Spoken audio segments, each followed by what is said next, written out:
भक्तों, जय श्री राधे। कैसे हैं आप लोग? आशा करती हूँ कि आप लोग सभी परम सुखी होंगे। आप सबका आपके अपने चैनल अध्यात्म कथा सागर पर स्वागत करती हूँ। सभी सुनने वाले भक्तों की जय हो। भक्तों, आज हम ऐसे भगवान की सेवा में किए जाने वाले अपराधों के बारे में सुनेंगे और जानेंगे, जिन्हें हम पता न होने के कारण अनजाने में करते ही रहते हैं। हमारे शास्त्रों में और हमारे आचार्यों ने ऐसे 32 भगवान की सेवा में अपराधों का जिक्र किया है, जिनका ज्ञान होने पर हम उन अपराधों से बच सकते हैं। भगवान की सेवा करते हुए उपासना में चलने वाले उपासक को सेवा अपराध में सावधान रहना ही चाहिए।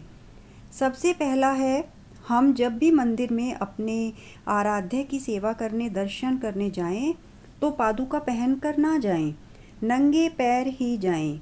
अगर आप समर्थ नहीं हैं, आपको कोई पैर में समस्या है, तो मंदिर की सीढ़ियों से ही पादुका उतार देनी चाहिए। पादुकाएं नहीं पहननी चाहिए।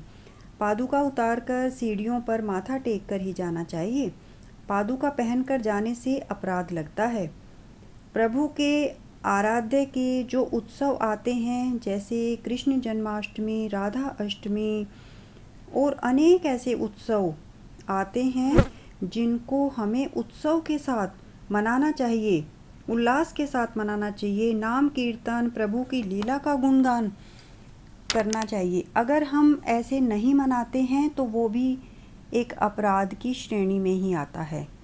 तीसरा है, प्रभु के विग्रह के सामने जाने पर महिलाओं को पांचांग और पुरुषों को साष्टांग दंडवत करके प्रणाम करना चाहिए। जितनी बार भी श्री विग्रह के सामने जाएं, प्रभु को प्रणाम करें। इससे दासत्व भाव पुष्ट होता है और प्रभु की कृपा प्राप्त होती है। नहीं करते हैं तो ये भी एक अपराध है। चौथा है, प्रभु के सामने जाकर या गुरुदेव के सामने जाकर एक हाथ से प्रणाम करना, ये भी एक अपराध माना गया है। दोनों हाथ जोड़िए। पांचवा है, यदि आप अपवित्र हैं, शौच में गए हैं, अपवित्र दशा में प्रभु के सामने नहीं जाना चाहिए। अपवित्र बुद्धि भगवान में नहीं लगती है, मलिनता छा जाती है। बिना पवित्र हुए हमारे विचार पवित्र नहीं होते हैं। छठा है, प्रभु के सामने जाकर प्रणाम करें और फिर 4 परिक्रमा करें। कुछ लोग श्री विग्रह के सामने ही खड़े होकर गोल गोल घूमने लगते हैं। सामने खड़े होकर गोल गोल घूमना नहीं चाहिए। ये सेवा अपराध के अंतर्गत ही बताया गया है। सातवां है, अपने आराध्य, अपने श्री विग्रह या गुरुदेव के सामने पैर फैलाकर नहीं बैठना चाहिए। ये भी सेवा अपराध है। अगर पैरों में कोई दिक्कत है तो सामने से हट जाना चाहिए। आठवां है, अपने प्रभु के सामने घुटनों को ऊंचा करके मोड़कर हाथों से पकड़कर बैठना भी सेवा अपराध है। नौवां बताया है, अपने श्री विग्रह के सामने दीवार से लगकर सो जाना, ये भी सेवा अपराध है। उतनी ही देर टिको जितनी देर तुम सावधान हो, नहीं तो वहाँ से निकल जाओ। दर्शन किए जाने पर सिर्फ प्रभु का ध्यान और उनके दर्शन। मन चंचल होने लगे तो बाहर निकल जाना चाहिए। 10वां है, प्रभु के विग्रह के सामने किसी से भी संसार की वार्ता करना सेवा अपराध है। अगर कोई जानकर वहाँ मिला और वह अपनी बात कर रहा है तो यह भी अपराध हो जाता है। 11वां है, प्रभु विग्रह के सामने प्रभु चरणामृत और प्रसाद के अलावा कुछ भी खाना या कुछ भी पाना अपराध है। 12वां बताया गया है, प्रभु के श्री विग्रह के सामने जोर जोर से किसी को बुलाना, जैसे ऐसा नहीं करना चाहिए, क्योंकि वहाँ हमारे जगत के स्वामी विराजमान है। अगर किसी को बुलाना भी है तो इशारे से या समीप जाकर ही बुलाना चाहिए। 13वां है, प्रभु श्री विग्रह के सामने लड़ाई झगड़ा करना अपराध है। अगर कोई धक्का दे रहा है तो शांत रहें, क्योंकि वहाँ स्वयं प्रभु देख रहे हैं। 14वां है, किसी के यहाँ सूतक और पातक में प्रभु के दर्शन नहीं करने चाहिए, ये भी एक अपराध है। 15वां है श्री प्रभु के विग्रह के सामने प्रपंचिक बातें करना अपराध है। अगर बात करनी है तो प्रभु के बारे में बात करो कि देखो आज प्रभु का हार कितना सुंदर लग रहा है, कुंडल कितना सुंदर है, प्रभु की मुस्कान कितनी सुंदर है। अगर ऐसा नहीं करना है तो फिर मौन रहें। 16 बताया गया है प्रभु के विग्रह के सामने किसी को पीड़ा देने की भावना रखना भी अपराध है। अगर कोई तुम्हें पीड़ा दे रहा है तो प्रभु के सामने प्रार्थना करें कि उसकी बुद्धि ठीक हो जाए। उसकी हो या ना हो, तुम्हारा तो मंगल हो ही जाएगा। 17वां बताया गया है प्रभु श्री विग्रह के सामने किसी को आशीर्वाद देना, ये भी अपराध है। दर्शन करने गए, किसी ने प्रणाम किया तो वहाँ पर उसको आशीर्वाद देने के लिए कह दिया कि खुश रहो, जय हो, ये भी अपराध है, क्योंकि वहाँ तो प्रभु हैं ना आशीर्वाद देने के लिए। सीधे सिर्फ प्रभु को देखो। 18वां बताया गया है प्रभु श्री विग्रह के सामने किसी को गाली देना, निष्ठुर बोलना, झूठ बोलना, ये अपराध हैं। पहले कहा जाता था कि किसी बात की सच्चाई जानने के लिए तुम मंदिर में चढ़कर बोल दो, फिर हम तुमसे नहीं पूछेंगे। प्रभु के सामने झूठ बोलना, गाली देना, ये सब अपराध है। 19वां बताया गया है कि कंबल से शरीर ढककर बैठना प्रभु श्री विग्रह के सामने या सेवा करना, ये भी अपराध है। 20वां बताया गया है प्रभु श्री विग्रह के सामने किसी की भी निंदा करना या किसी की प्रशंसा करना या बड़ाई करना, ये भी अपराध है। 21वां बताया गया है प्रभु श्री विग्रह के सामने हंसी मजाक करना, अश्लील व्यवहार करना, सेल्फी लेना, ये सब अपराध की श्रेणी में आते हैं। नहीं तो आप गए तो हैं धाम में कृपा प्राप्त करने, कहीं अपराध ना हो जाए।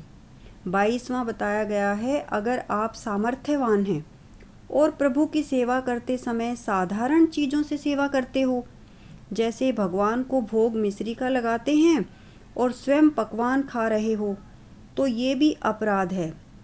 अगर आपके पास है तो उत्तम पदार्थों से ठाकुर जी की सेवा करनी चाहिए। 23वां अपराध बताया गया है बिना प्रभु को भोग लगाए, निवेदन किए खाना पीना, ये सेवा में अपराध माना गया है।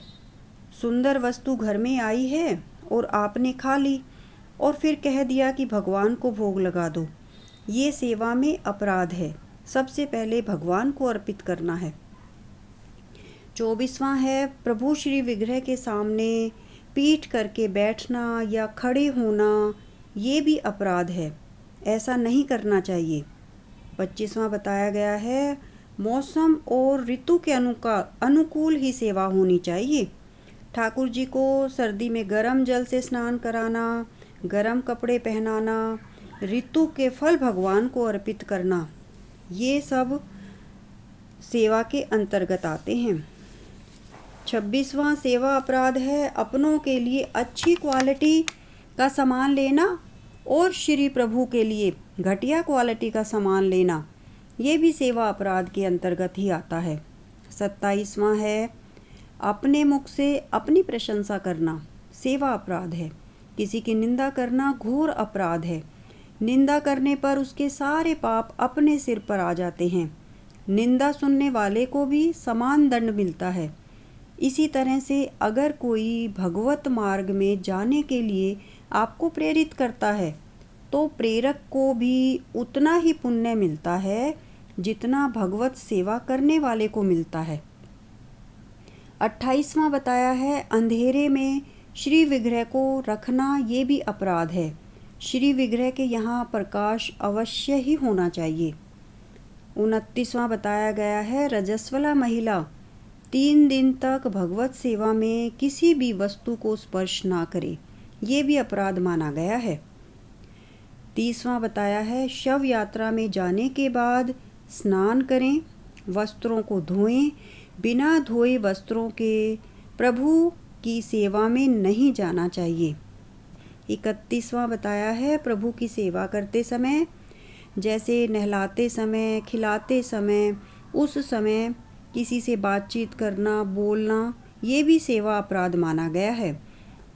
उस समय आप कोई भगवान का पद गा सकते हैं, कोई भजन गा सकते हैं। 32वां बताया गया है शरीर पर तेल लगाकर या कोई भी नशा करके भगवत सेवा में नहीं जा सकते, ये भी अपराध है। इन सभी अपराधों से बचकर दूर रहकर हमारी सेवा भावना पुष्ट होती है और हमें ये सब जानकारी प्राप्त करने के बाद इन सब चीज़ों से बचने की कोशिश अवश्य ही करनी चाहिए। भक्तों, यह थी ये अपराध जिनको हमारे शास्त्रों में और हमारे आचार्यों ने बताया है। इनको करने से बचकर हम भगवत कृपा पा सकते हैं और भगवान के अधिक निकट जा सकते हैं। शास्त्रों में और आचार्यों द्वारा बताई गई ये छोटी सी जानकारी सरल भाषा में आपके सामने प्रस्तुत की गई है। आपको कैसी लगी? अगर आपको अच्छी लगी तो वीडियो को लाइक और शेयर कृपया कीजिए। कमेंट बॉक्स में भगवान की जय अवश्य ही लिखिए। अगर आप पहली बार चैनल पर सुन रहे हैं तो अध्यात्म कथा सागर चैनल को सब्सक्राइब कर लीजिए, बेल आइकन को प्रेस कीजिए ताकि भविष्य में आने वाली सभी वीडियो की सूचना आप तक सबसे पहले पहुंचे। धन्यवाद।